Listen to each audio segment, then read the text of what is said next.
श्री स्वामी समर्थ। आज आपण वांग्याची भाजी पाहणार आहोत।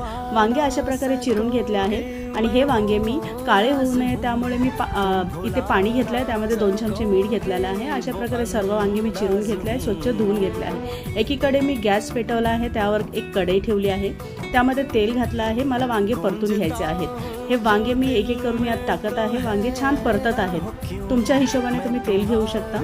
एकीकडे मी खोबरे घेतलं आहे, सुकं खोबरं आहे, भाजलेले शेंगदाणे आहे, याची एक पावडर करून घेते। वांगे आपले चांगले फ्राय करून झालेले आहेत, ते मी बाजूला काढून घेत आहे आणि यातलं तेलही कमी करून घेत आहे। वांगे छान परतून झालेले आहेत।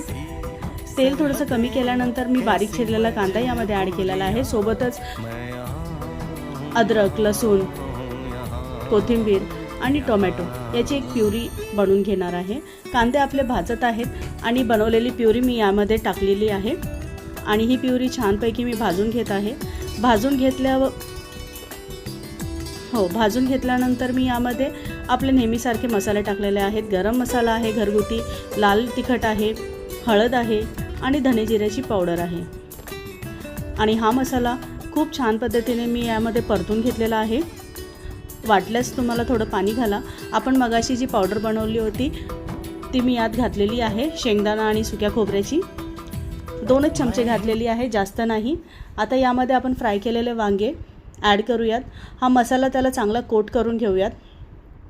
पहा, मोदीजींनी सांगितल्याप्रमाणे मी भाजीला कमी तेल वापरलेलं आहे, प्रयत्न करते कमी तेल वापरण्याचा। आणि झाकण लावून थोडंसं गरम पाणी टाका, हवं तितकंच टाका। पातळ हवा असेल तर पातळ करू शकता तुम्ही रस्सा, पण मी थोडंसं कोरडंच केलेलं आहे। अशा प्रकारे आपली वांग्याची भाजी तयार झालेली आहे। मी ही रात्रीसाठी बनवली होती, त्यामुळे मी पहा इथे वांग्याची भाजी दिसते आहे ताटामध्ये, अंडे दिसतात आहे, 2 अंडे आहेत आणि थोडीशी काकडी कापून चिरून ठेवलेली आहे आणि वरण आहे, सपक वरण आहे। अशा प्रकारे आमचा हा रात्रीचा बेत झालेला आहे। मंडळी, तुम्हाला ही कशी वाटली ही थाळी तुम्ही मला कमेंटद्वारे कळवू शकता।